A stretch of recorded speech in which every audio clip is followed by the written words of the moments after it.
One of them wanted to be the security guy. He claimed he was a security guy.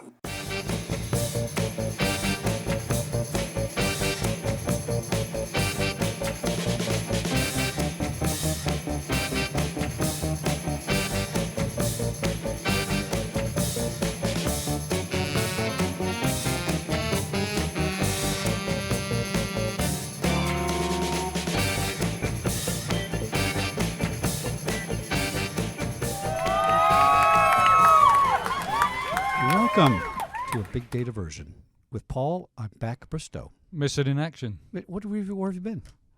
Secret scroll stuff. Can't talk about it. Very secret part of your secret assignment? Yeah, secret assignment stuff. Yeah. Now, you've missed so many things. I know. For example. Yeah, I've been watching you on Facebook. Well, I've got one and I forgot to bring it. By the way, don't tell me you've been watching us on Facebook. You asked me today, the Security Guy Radio Marathon. What marathon is that? It's only all our 185 I thought shows. you was running or something. I thought you was taking up some exercise.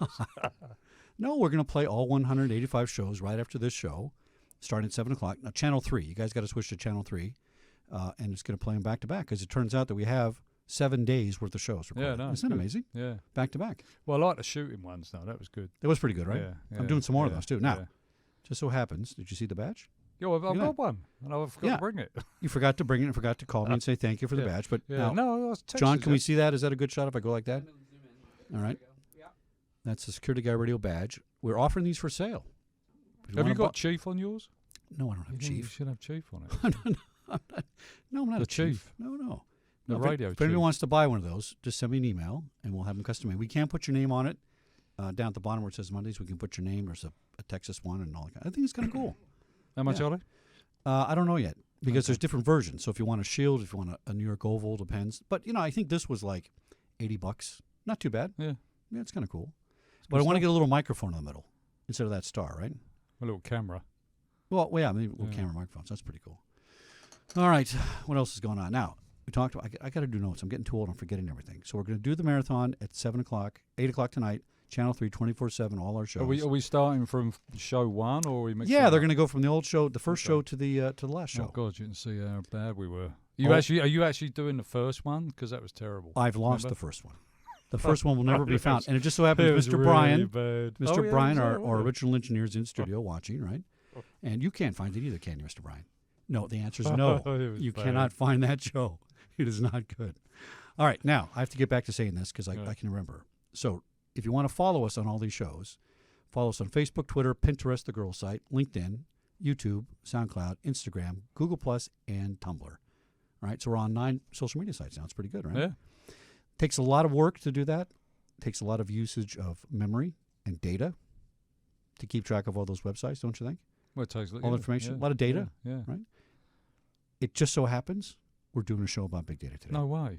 Again, another phenomenal coincidence that we're able to talk about things like that.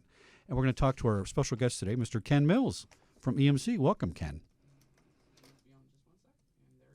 Snapchat, Instagram, MySpace. I mean, you got a couple more. We missed the first part. I don't think there is anymore, is it?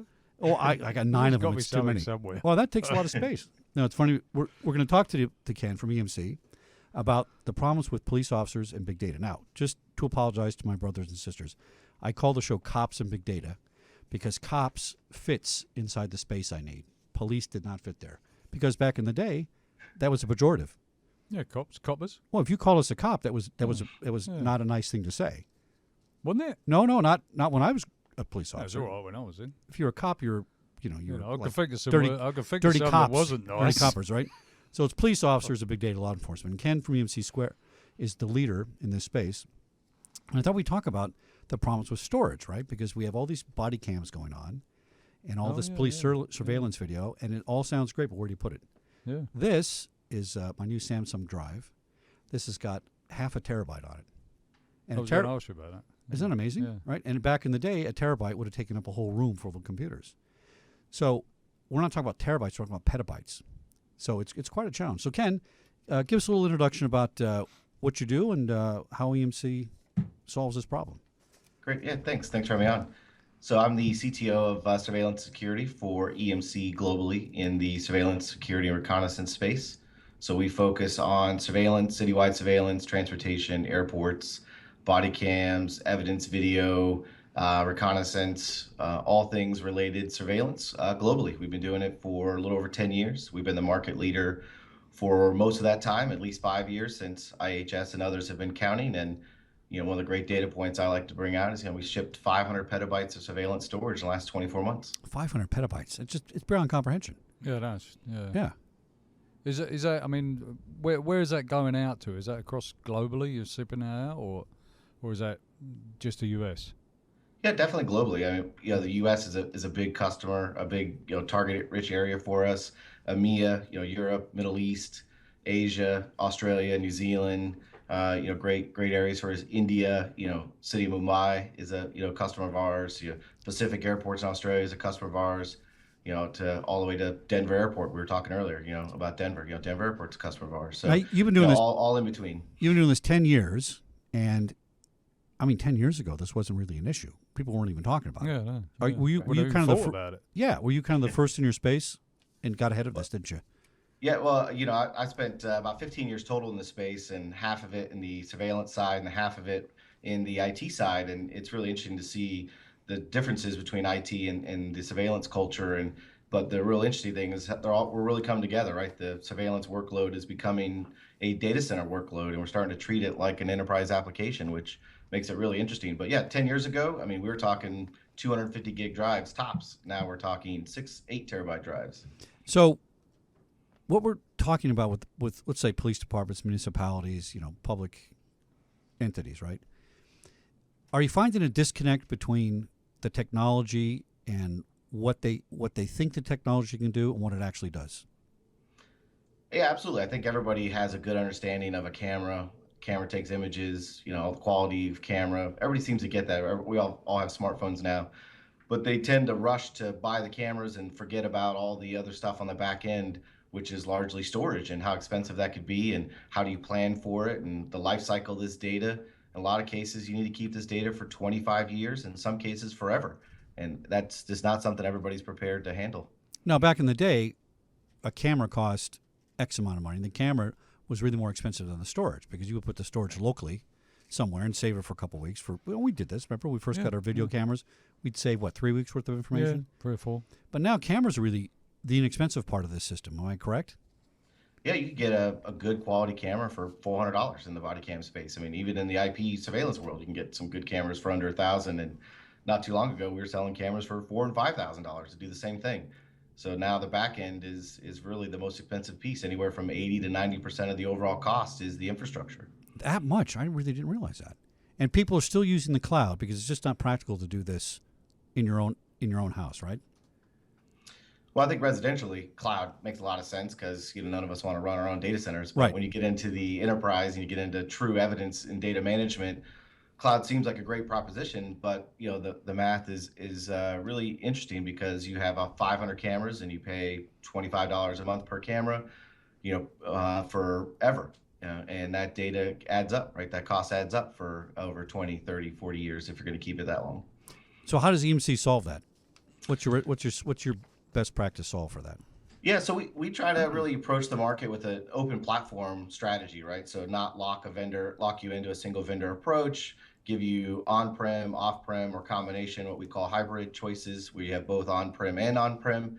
And we really try to make it what we call a public safety data lake. So not only your body cams, which is the buzzword, everybody's excited about that, but there's drones, there's in-car video, surveillance, crime lab, crime scene, digital evidence, interview rooms, which used to be called interrogation rooms until we had to get kinder, gentler. That's right. All that video needs to be stored somewhere, and we can provide a common infrastructure to do it a lot more cost effectively than a lot of alternatives. Ken, can we step back? What's off-prem and on-prem? Sure. What are you talking about with that? Yeah, so off-premise is the off-premise. Okay. Yeah, everybody likes cloud, right? So that's the off-prem option. And then you have on-prem, which is the put it in a data center and manage it option. And then there's the hybrid approach, which is a little bit of both.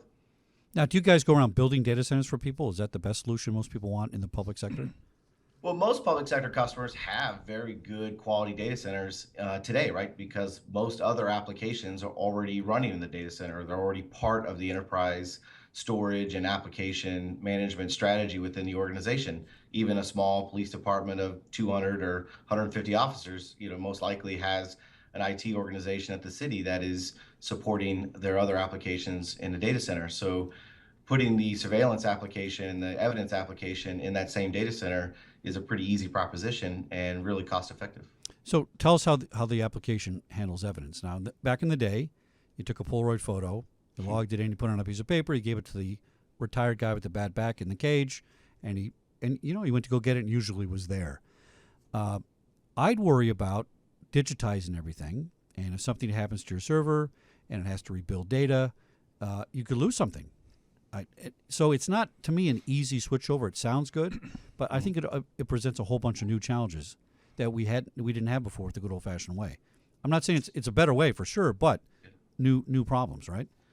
Yeah, I mean, security is a big factor, right? How do you secure all this data? And we joked earlier about you could put it all in a hard drive and throw it in the ocean and it'd be pretty secure. No one could get it, but not very practical, not very user friendly when you need the data and you have to use it in court. Pretty hard to get.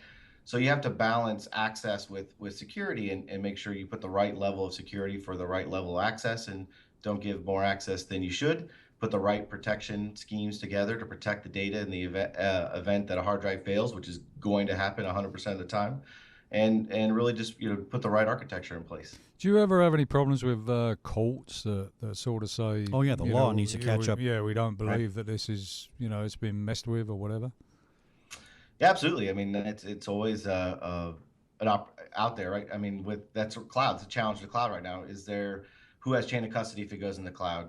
What's the long-term impacts of it being in the cloud? What happens if they move the back-end storage from one data center to another and they move it out of a CGIS certified data center to a non-CGIS certified data center?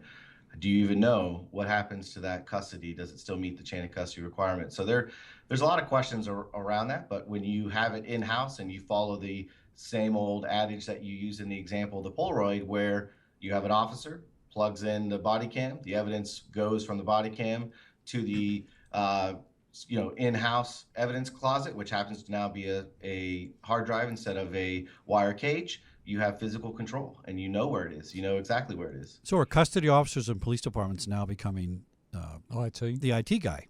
Is he the new custody officer for this kind of data? Or do they assign that typically to a police officer who went to Microsoft school and learned Server 4 or something, Yeah. I think all of the above, right? Yeah. And that's a big challenge, right? How do you handle digital video redaction? How do you handle digital evidence management? Do you invest in a enterprise evidence management solution to handle not only the body cam data, but all of your digital evidence, as we talked about before?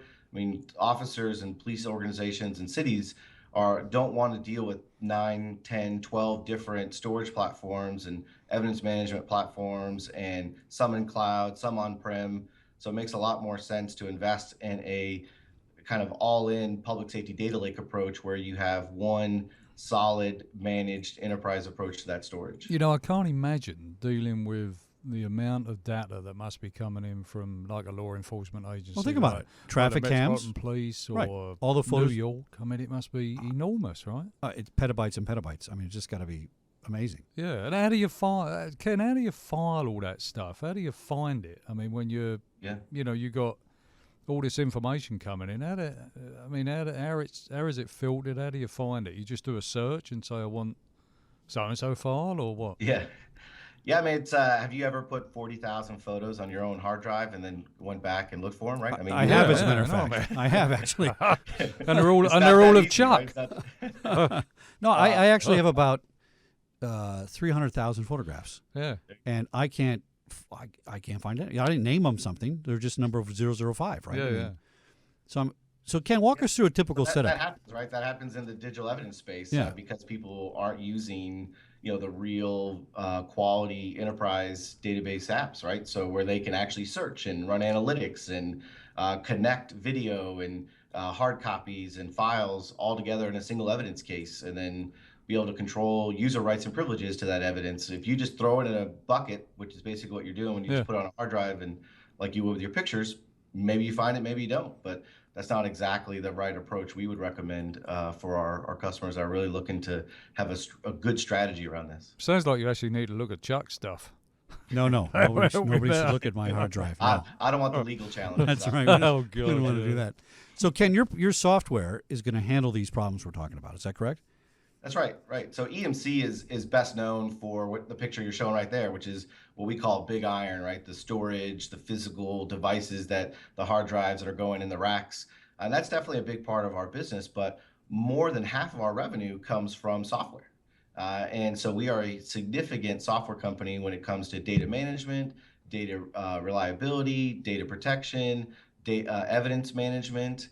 Miami-Dade, a good example. One of our CTOs posted a good blog on Miami-Dade on how they're doing entire county-wide evidence management. So from the moment the person enters the system to the moment the person leaves the system, all that evidence and the history of that individual are connected, and user rights and privileges are managed across all the different user groups.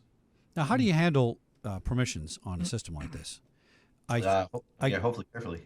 Well, that's true. But I mean, I remember, going back to our example of the good old-fashioned property room with the, padlock on the door and stuff.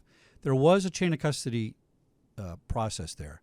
Does your software actually have something, called chain of custody, or does it act like chain of custody?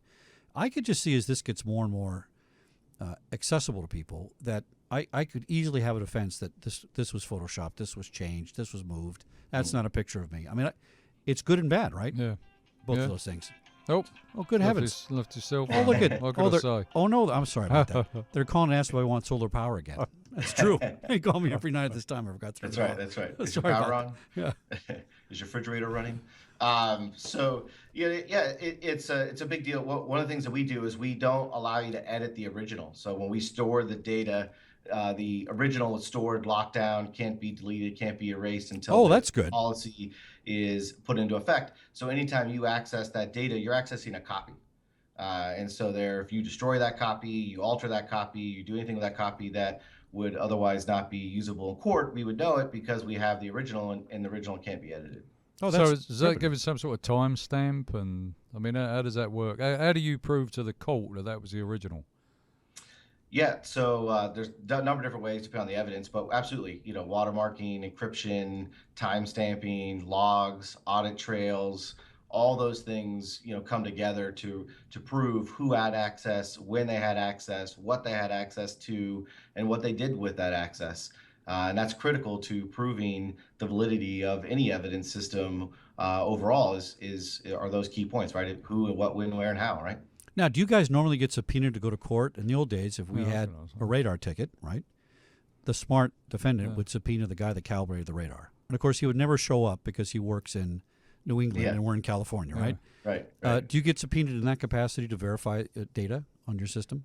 Yeah, not very often because the programs and things we use have been used in the IT world for many years, right? So it's already been well established as best practices. There's lots of third-party data around it. There's lots of research papers. I mean, we're not doing anything unique that we haven't been doing in the IT world for some time. And I think that's a great benefit that the surveillance and security world get by being part of the IT world is that experience of how to manage and run technology at scale. So I'm writing an article. I'm going to call it something like, the biggest threat to your security is your security, right? Because most threats are internal. Paul, we know this, right? Yeah. Guard doesn't show up. It screws up your man count. They steal things internally. It's always a problem. So if this data, in a way, it's more secure in this environment, and it's also, in my mind, a little less secure. Because now if you got some smart aleck programmer guy or, IT cop, and they want to access it and they know what they're doing, or hey, borrow my password, go ahead, take a look at that, right? How do we handle that challenge? Because I think, cops trust each other. They might hand a password to somebody else to let you in. What do we use for authentication to get into this evidence? Is it two-way authentication? Is it any biometrics involved in accessing the data? Yeah, absolutely. I mean, we always recommend multiple factors of authentication, right? So one of the most obvious ones is two-factor authentication, right? Something you have, something you know. So that's a very good best practice. Then you can do a third layer, adding biometrics to it as an option. And that's really where you get into best case. It really depends on the type of data and how secure it must be for either regulations or just, personal desire around security profile, we can definitely, we own a company called RSA. They're the gold standard in the security world for data security, and we leverage a lot of the RSA technology in deployments with our customers to ensure they have the right level of encryption, authentication, and auditing of their system. Well, encryption's one thing, but if I put my public key next to the file or I have access to it, in other words, encryption can't really be broken. It can only be open because you have the key. Give it away. That's how the breach happens usually, right? Yeah. That's right. Yeah. Sure. Like leaving your keys with the master key, in your desk, in your car, or in your desk, and someone breaks your window and takes a key, right? I mean, there's never a foolproof scenario. That's where the ocean idea comes from, right? You could throw it in the middle of the trench, but then you couldn't access it. So it's always a balance of access versus security, and we try to help customers find the right balance to ensure that their data is protected at the right level, but also that they can get access to that data, and that we can also audit that access to that data and then make sure that it's available when they need it. Now, how do you get around the fact that it is most of the public sector information residing locally with the agency? Yeah, I mean, you get counties and states and different jurisdictions that try to come together a lot of times and maybe create a storage platform, maybe even deliver it as a service to other constituents within their county or their state or their agency, where you might have smaller organizations kind of come together to drive down the cost. So you see that, but a lot of times, yeah, absolutely, it's residing within the existing city infrastructure that is already in place. So how do they balance capacity against performance? So if I put every camera in the city at 4K, you can see the mole on my face going 30 miles an hour. That's great, but my capacity to save that data is going to be a day instead of a year. It's so high resolution, right? Yeah, that's right. Point. That's right. Yeah, it's a big challenge in the industry. It's people rush to capacity, right? I need a terabyte of data way back when to now I need a petabyte of data. So they just go out and look for the least expensive petabyte of data, right? Just trying to check that box that I have that amount of storage. And they don't handle the other side of the coin, which is more important in a lot of cases, is the performance. To your point, exactly. You try to shove 1,000 4K videos into a single drive, it's not going to handle it. It's going to start dropping frames. It's going to fail. So you have to make sure that you design your system appropriately to handle worst case scenario in the quantity and density of the cameras and resolution that you have. So we employ a test to fail philosophy at EMC, which we've been doing for over 10 years across our multiple labs, where we actually test at scale thousands of cameras. We fail a large percentage of the platform and also have an incident occur basically where you need to look at a large percentage, usually about 20% of that video simultaneously, and we find out where it breaks. And then we document, hey, don't design it up to that point because you're going to start losing video if that happens. So let's design it just shy of that breaking point. Now, are agencies like that have got body cams, are they just automatically just saving everything, or do they, choose what they save? I think you got to save everything for chain of evidence. You can't. Well, because something on my body cam may be exculpatory evidence. In other words, whatever happened before I hit you in the head with my stick may justify or not justify what happened, right?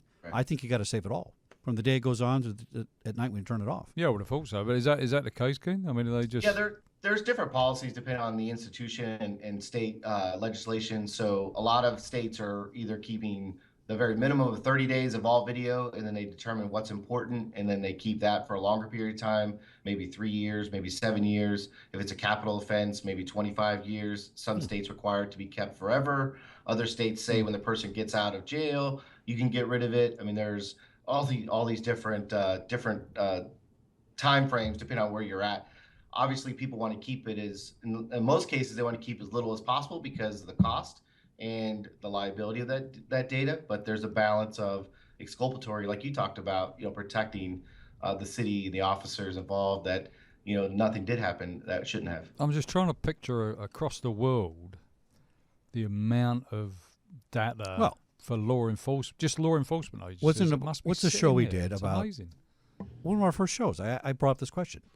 I said, there's not enough data storage for all this stuff. Yeah. We're going to run out of space. And we said, oh, no, we're not going to run out of space.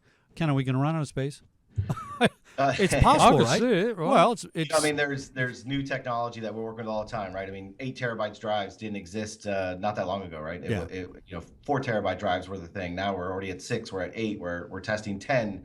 There's new drive technology that's hasn't even existed yet. That's being underdeveloped by a number of different companies. So I don't think running out of data or space is really the challenge. I think it's again balancing the cost of performance with capacity and what are the legal requirements for that data to one, protect and to ensure that that data is available if you have a case come back, 10 years later, 15 years later. Oh, it happens. It make sure happens. you have Yeah. it. I would save it forever, but give me an idea of cost. Not a quote on a price, but Sure. I'm thinking, what's my Google Drive? Is it a terabyte for $29 a year or Probably. something? Oh, I mean, yeah, it's yeah. I see what you're very saying. Yeah, inexpensive, yeah. right? Yeah, right. So Yeah. why couldn't you just keep everything from Burbank PD in forever? Sure. I mean, eventually it just adds up to your bill's not $25 a month. Now it's $5,000 a month eventually. Is that the challenge? Well, yeah, that it is. It's the law of large numbers, right? So we'll do 100 cameras for easy math, right? Right. So you're paying $25 a month per camera, a year basically for 100 cameras. And then you do that times 5 years, then you do that times 10 years, you do that times 25 years. It ends up being quite a bit of storage. Where if you do it like an on-prem approach, we can start with what you need for year one, and then we can really see what that real year one utilization is, and then only add capacity for the actual demand that you have in that particular agency. So you're not overpaying for any additional storage that you're not going to use, and you also don't have to then pay for it forever. You only have to pay for what you actually use. So you'll do the build and the design. You'll come That's in and say, look, you got on-premise storage. I'm going to use my RAD 5? Is that the term? RAID 5, or what it's called? Yeah, right. And I'll build those racks for you. Then we'll just scale it up as your need increases or decreases. And that's a cheaper way to do it locally, and then pay you guys a fee every month to help manage with the software. Sure. Yeah, we work through our channel primarily. So the vast majority of our business goes to the channel, and they have multiple as a service offerings that can be deployed, or capital expenditure versus OpEx. You could go through all those different conversations. We can, any way the customer wants to buy it, we're happy to take the order. Now, I get the idea that City Hall has an account, and the Parks and Rec has an account and stuff. But are the police accounts different? Are they a harder sell to get your foot in the door to talk to the people in charge of that? Yeah, absolutely. I mean, I think the police aren't as comfortable with the latest and greatest technology trends when it comes to enterprise data storage, right? Yeah, why is that? To the point, most police agencies have never bought a petabyte of storage before. In fact, in a lot of cities, they've never bought a petabyte of storage before. I've talked to many customers where the body cam footage is actually the largest storage requirement they have for the entire city. Yeah, And LAPD so was the first time they've ever done it. There's an article about LAPD the other day about what are they going to do with Yeah. 9,000 body cams. Yeah, because they bought the cameras, and then what the hell are they going to do with the? Well, the video, from right? the article, it seemed like they hadn't thought about that long-term Yeah, storage yeah. issue. Right, that is correct. We see that, right? Because the government funding that everybody was excited about paid for the camera, but it didn't pay for the infrastructure on the back end. Oh, that's interesting. So, that's kind of a Yeah. big deal. And the camera's the cheapest part, really, in a Right. way.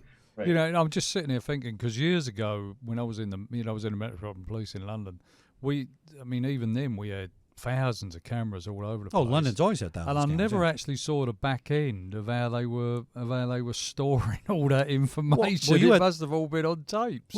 Well, yeah, but you had thousands of cameras when they were tapes. Yeah. Now they've moved to digital. Yeah, probably, no, but I'm that's- just trying to think of how the hell they used to save that. Yeah. Yeah, now the City of London's added 12,000 cameras in body cams. Oh, in they see. I addition to didn't know what that. they already have. Yeah. Man. So, Yeah, that's amazing. So, what would you say the biggest? I don't know if you can tell us this or not, but what's the largest law enforcement agency that you deal with that in regard to data saving? yeah, we have a customer outside the U.S. that has 250,000 cameras. What? That's amazing. 250,000.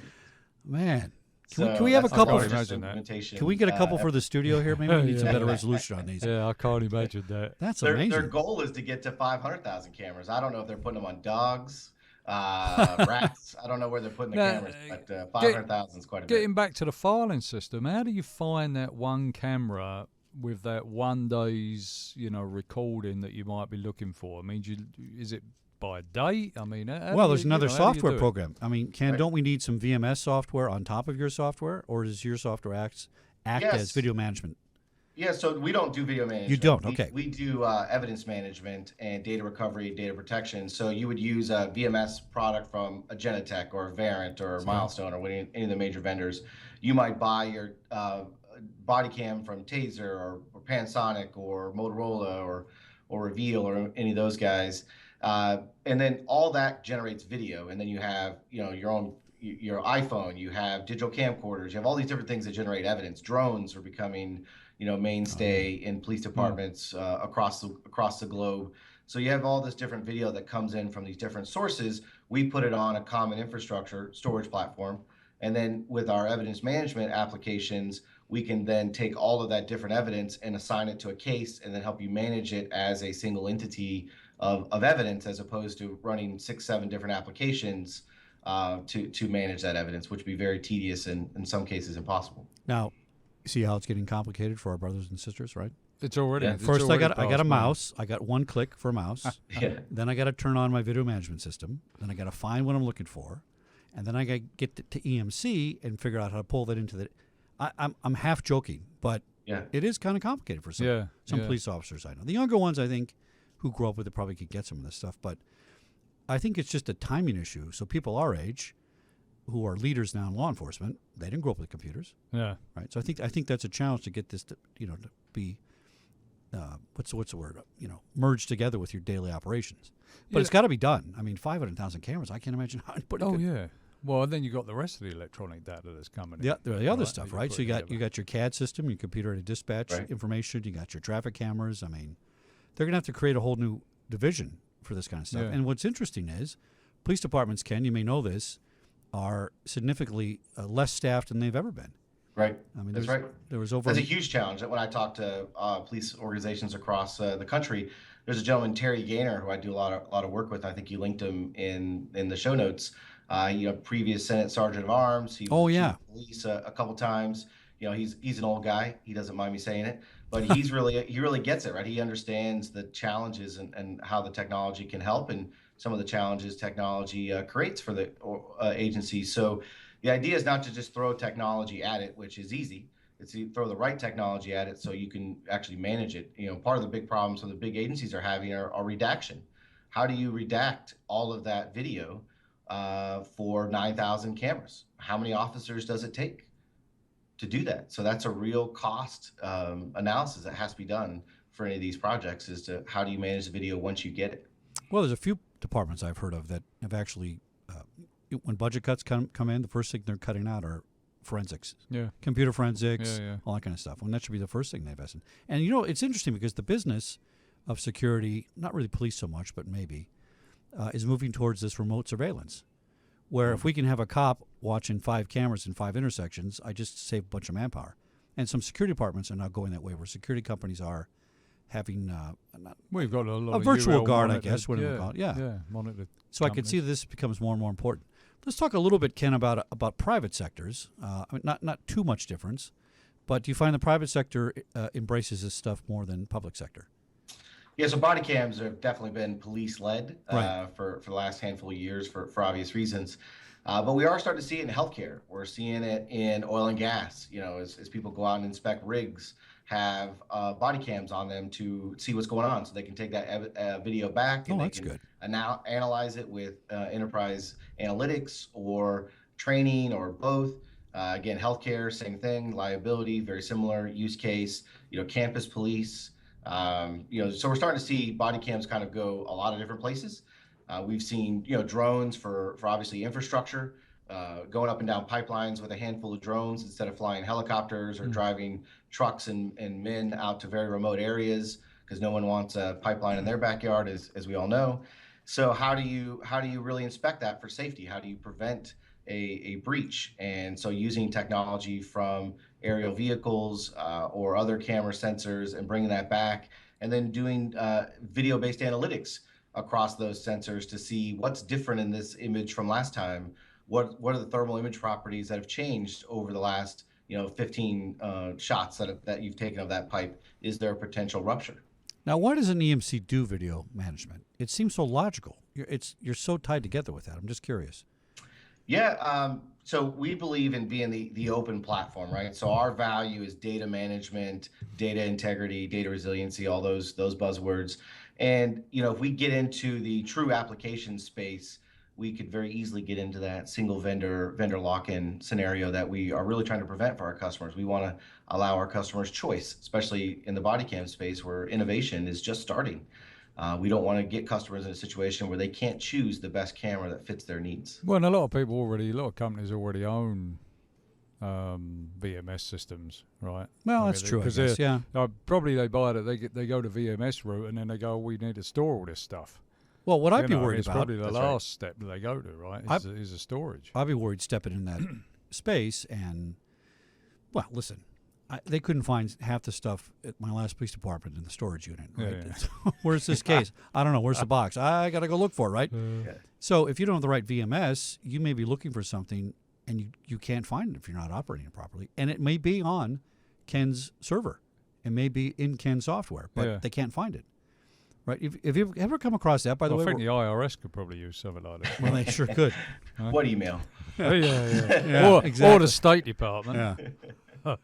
Yeah. I mean, do you ever get asked to step in and do any, for lack of a better term, forensics on your own system? Hey, I know we took a picture of this 10 years ago. Can you find it? Yeah, we've had people, what people don't realize, the stuff gets deleted in quotes, and I'll do air quotes on the camera here, so gets deleted, but it really actually didn't get deleted. Right. Just the pointer to where it was got lost. And so as far as the application is concerned, it's deleted. But the storage platform still has it, still maintaining it. So we've absolutely had to do forensics on storage platforms to reconstruct the connection to the application so that the video can then be made available. So that's one of the benefits of being EMC is we do this for a lot of different very critical applications. So talk about managing your data, right? And if you don't have your server set up properly, and you have a RAD 5 set up, and you have to rebuild one of your hard drives, tell us how long that could take, and why it's important to get this set up properly the first time. Yeah. A lot of our evidence use case specifically, we don't use RAID 5 architectures. Really, I should have like a no RAID 5 pin on, but the reason is because to your point, 1 terabyte drives 10 years ago took a couple hours to rebuild, maybe a day at most. Now you have 6 and 8 terabyte drives that take a week or more to rebuild. A week. And what people don't realize in a RAID 5 configuration, you're rebuilding that drive for a week. And so you're down 1 drive essentially. So any other hiccup in that system within that period of time that's rebuilding the drive, all the data is lost. Oh, it tries to rebuild it rebuilds what you wanted, and new data comes in and says, "Sorry, I'm busy," and drops it. Interesting. That's right. Yeah. That could be catastrophic. Right. Oh yeah. Yeah, absolutely. And that's I can't tell you how many times I've been on a call with a customer and I almost can stop them and say, "Wait a minute, you went to look for video and it wasn't there." And it's yeah, exactly. Then we're like, all right, well, what happened? Let's figure out what happened. And then we put the right platform in place. Just thinking one of the, because I'm in the area of sort of long-term lawsuits, like 2 years, 3 years. Oh, where you work now? Yeah. Yes, that does happen quite a bit. So I'm just wondering, are you getting a lot of, companies looking for that sort of issue, especially in the healthcare, the retail trade, but we're looking at 2 years sometimes when a lawsuit pops up, and nobody keeps their video that long. I don't think. Are you seeing companies coming forward now and saying, "Well, the lawyers want to keep the it." The lawyers know you're not keeping it, right? That's why they wait a year to file. Yeah. They wait until the last month. Yeah, we did a study early in this year called the Video Vortex, and it was a government study around what are the big concerns in video and surveillance and your day to day. And the big thing was not have enough compute power and not have enough storage. To your point exactly, is how do you go back and get it if you don't have enough storage? We were talking earlier, not too long ago, we were keeping video for 14 days, maybe 21 days, maybe 30. But you really tried to keep it down as low as possible because, the drives and storage was so expensive that people were trying to keep the least amount of data as they could. And I would always look at those customers and not quite understand that approach because they never asked the right question. It's how long does it take to find an incident? What are the incidences that are costing you money? How long does it take to get to those? And that's the storage requirement, not anything else, whatever you've decided or number you've pulled out of some report somewhere. And so we're seeing retention times dramatically increase over the last couple of years than we've ever seen before. I see many customers with 60 days, 45 days, 90 days, 180 days, and longer retention times. In some countries, they have 3-year retention requirements. Oh. For your point exactly. Well, I think you've got to, because I think you have to. know. I mean, it sounds expensive, but a multi-million-dollar lawsuit's more expensive than your storage fee. Yeah, and you're not going to even know it's coming until right. You know, and if you've got multiple sites. Now, here's a question, Ken. You are familiar with all these different jurisdictions and all these laws, well, across the whole world, actually. Hope there's not a test. No. Where do you find that? What's the least favorable configuration you've seen, and explain why people chose that? We only save her for one day. Which hat I'm wearing, right? If I'm wearing the take revenue hat because we're publicly traded company for profit, it's the customers that want to keep 7 days of storage because not a great return on investment for me on 7 days of storage. Right. And then the opposite is also true, right? Where you get those customers that say, I want forever. And it's like, well, what does that really mean? What does forever really mean? Is there a useful life that we can really work to, or are we literally looking at forever? So both those scenarios are difficult because you end up with, a lot of times, a whole bunch of high resolution cameras on the low side trying to store for 7 days of video. So you have to have a lot of compute power to handle that short amount of retention time because you're not spreading out the performance across a lot of devices because you have very little storage. Which makes no sense in a way. Yeah. Because you're probably never going to retrieve that within 7 days. It's going to be 2 weeks from now when somebody figures out they need it, right? Not in real time usually. Yeah. Those are tough deals because the customer's not doing it right, and you really have to walk a fine line of consulted and partner to help them find the right way to deploy the system. Well, I mean, we used to work in the consulting area, and when did a client ever really listen to you? Well, no, that's true. They just pay you to talk. Yeah, it's a great job, actually. It is a great job. Because you don't really care if they listen, because they don't. Yeah, the more they don't listen, the more they have to call you back. Yeah, it's ridiculous. So let's talk about bring your own device, all right? Because now to save money on these things, some things that are happening would include, I'm not buying everybody a cell phone. You buy your own cell phone, and I'll pay for part of your bill, right? But that allows some people to have access to data through their phone, which is completely unsafe. We did a show on that last week.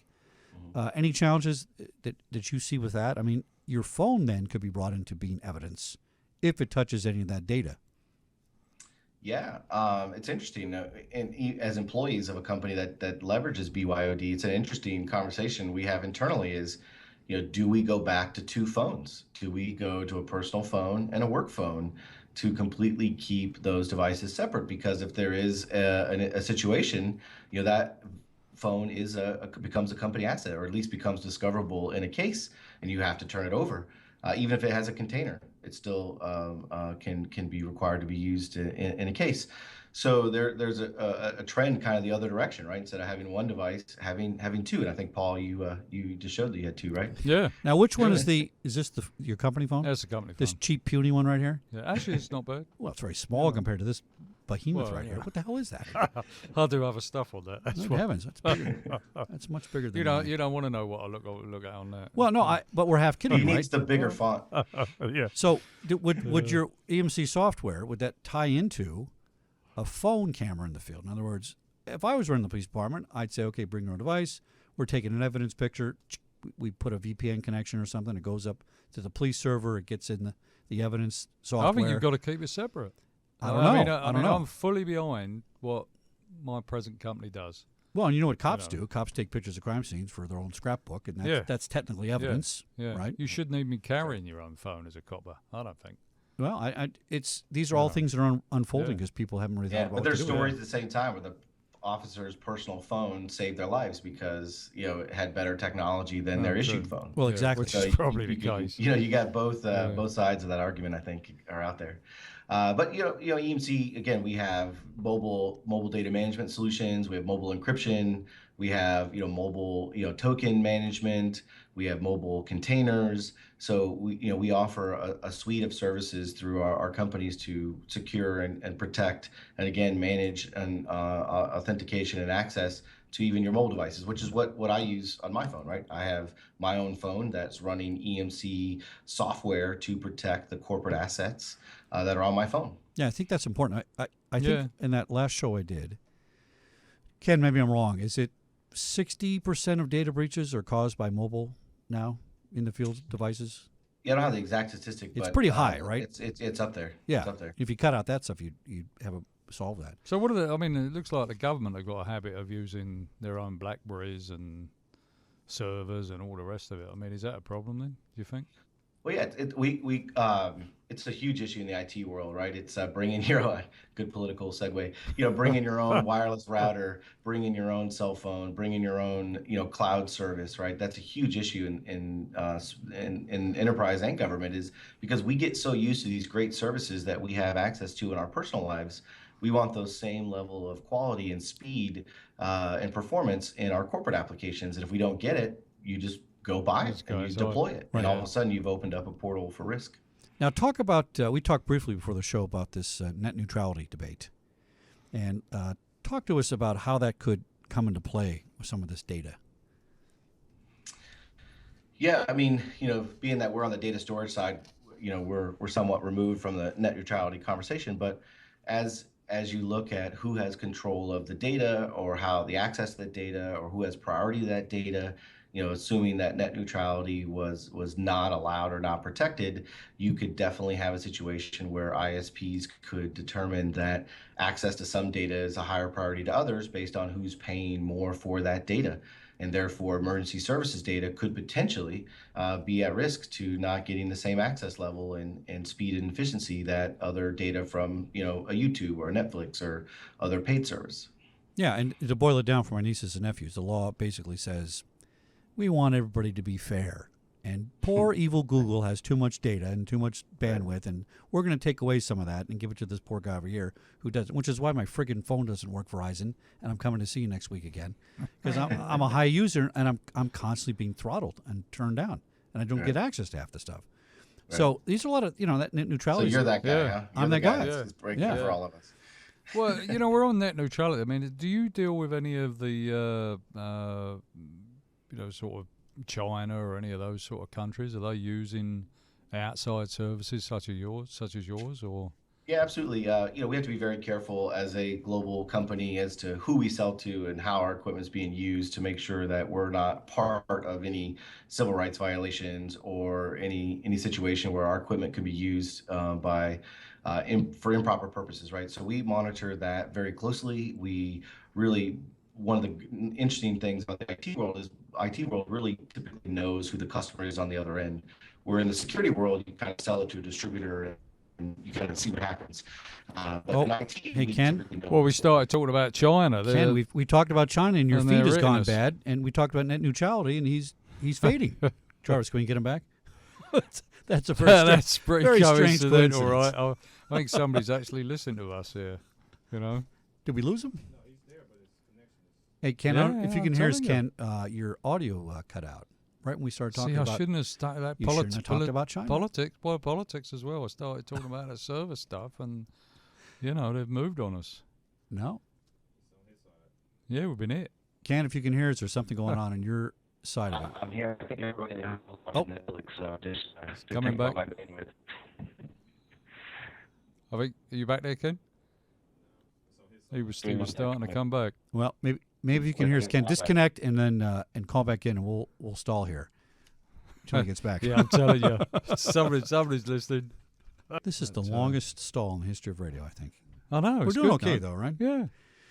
Well, it's a shame because I think this is an important part of of the security and law enforcement business now, because there's so much information. It's brand new too. It's just starting. Yeah.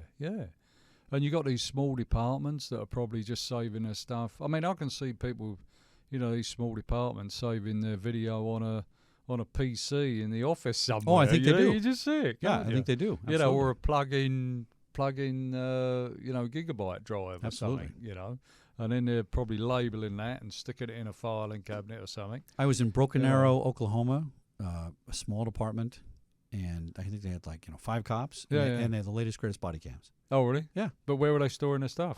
I think this is what you said at the station. Yeah. Just plug it in somewhere and put it on a disc. Well, Mr. I John, think should it's we? fascinating. We may have him back for a close. You reckon you got him back? Is it too late? Oh, God, there you go. Thank We've been goodness. stalling for like 10 minutes. Yes. Can we Everybody apologize starts for that? watching House of Cards or something, and it just shut down. Yeah, well, no more politics and no more China.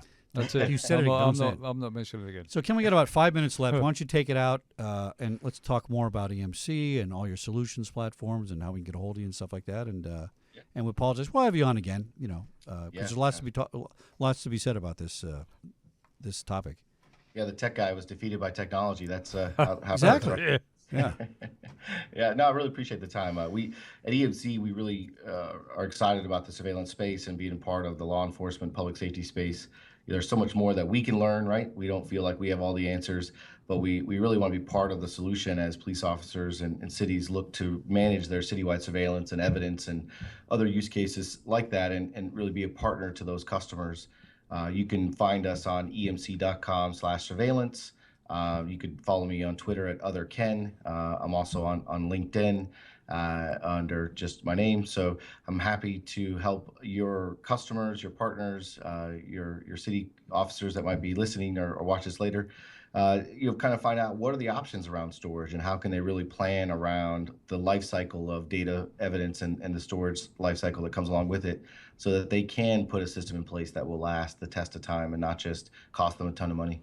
And you're the number one company in this space. That's right. According to IHS, we have been for the last 5 or so years. Ken, earlier on, I don't know if you can talk to us about this on air, but earlier on you was telling us that you're involved with another company now, or another company's involvement. Can you talk about that? Oh, the merger. Oh yeah. I can't share anything more than what's public, but what is public is that Dell is making an acquisition and merger of EMC, which is the largest tech merger in technology industry. So it's a significant undertaking, and we're really excited to be part of the Dell family, and it really is a great addition to our portfolio. And really, there's very little overlap between the two companies. So I think we'll be able to bring some really unique solutions to the public safety police space, where Dell is already selling Toughbooks and compute and servers and so forth, and we're selling storage and data management and data protection. You put those together, we can really be a really good end-to-end infrastructure partner. That is a great combination. Yeah. Oh boy, Mr. Brian, did you learn something? Our guest engineer, Mr. Jarvis, did you learn something today? I'm sure Brian was over there pulling out the plugs or something earlier on. Oh, Ken, I've got one more story. I want you to tell me the story to close. What do we got? 2 minutes, Mr. Jarvis? All right, so tell us the story about this F-14 project you're on. That was a great story. Yeah. So, like I said, I've been in the industry about 15 years, and we talk about troubleshooting. Not way back when, you used to look at the end of a coax, look at the other end of the coax, and if there's a twist on connector, you told them to go put a proper crimp on coax connector, and then call me for tech support. And then we went to DVRs and started putting PCs in facilities, and we worked on this government project. Big customer, big opportunity, a lot of visibility, and we put our best product out there. This is prior to EMC, and just really good, solid DVR. And we were having lots of problems with the DVR that kept dropping, losing video. Customers very unhappy. Lots of escalation. Lots of engineers getting involved. Nobody can figure it out. We finally all fly down there to have a powwow and basically get kicked out of the account.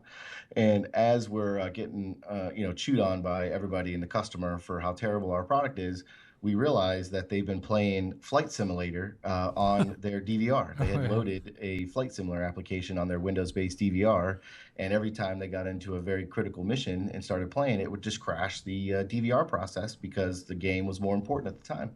And that's why they were losing video. It had nothing to do with our product. See, and what did I say? The biggest threat to your security is your security. People. Well, needless to say, we got another order. So. Well, Ken Mills, EMC, thanks for coming on the show. It's been very informative, and all my brothers and sisters in law enforcement out there, chiefs and such, give Ken a call or email and touch Yeah. base, and he'll give you a turnkey solution to solve these immediate problems: body Yeah. cams, traffic cameras, that kind of thing.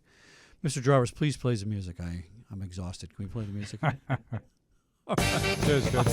We'll see you next week. But it's a little loud, though. Turn it down.